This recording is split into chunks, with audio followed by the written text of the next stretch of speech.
Forest budget for 2022-2023 fiscal year. Mr. Speaker, on solving the fuel crisis, first and foremost, there are no jobs in MaliPonda Forest. So where do people want to go? Mr. Speaker, working is healthy. Let the residents of MaliPonda Forest walk any distance, not more than 10 kilometers. Let them walk. Therefore, I am proposing that let's introduce watering points at a cost of 5 billion shillings, Mr. Speaker. Walking is healthy. Let MaliPonda County be a walking county. The residents will get enough water because when they walk, because there will be a lot of walking, they will not be dehydrated. They will have the watering points, they will pay to get the water. So therefore, the residents will be required to pay 5 shillings at every watering point. Every watering point. For maintenance, 2 shillings will be taken by the government and 1 shilling you are Zanad. On food crisis, where we have a shortage of milk in our county, yet we have many farmers in our county. It means that some farmers are lazy and not feeding the animals properly. I am therefore proposing that we import 1,000 drones at a cost of shilling 1 billion to monitor farmers' activities. How will this help, Mr. Speaker? This will help to identify cows that do not look well fed. They will be confiscated and given to farmers who can feed them properly, hence more milk.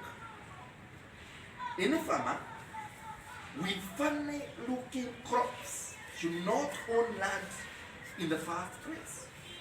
The land should be owned by a farmer who can take care of crops.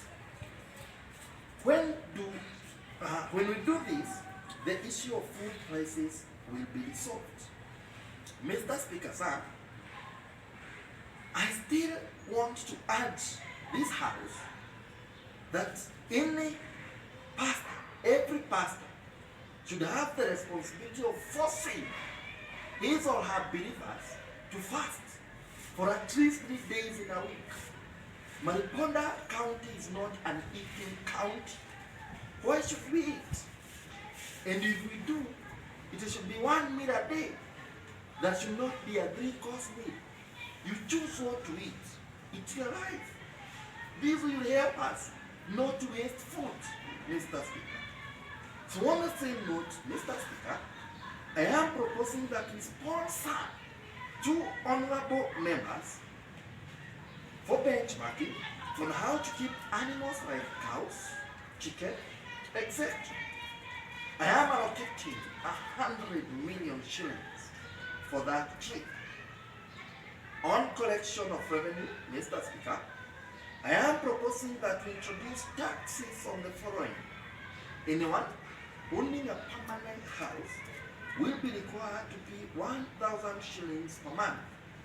A semi-permanent house, the owner will pay 1,500 shillings per month. In any other house, the mabati, matope, nyasi, the owner will be required to pay 2,000 shillings per month, Mr. Speaker. Why this?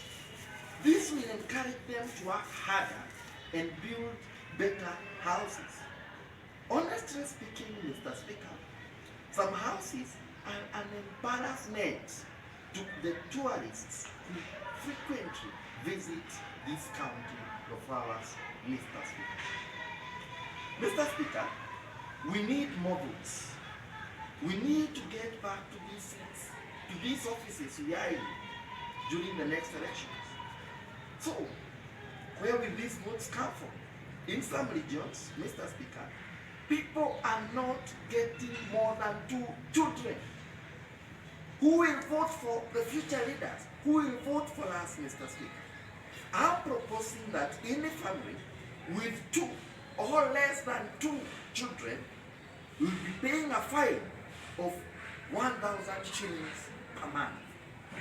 This will encourage them to give birth, and hence we get more voters.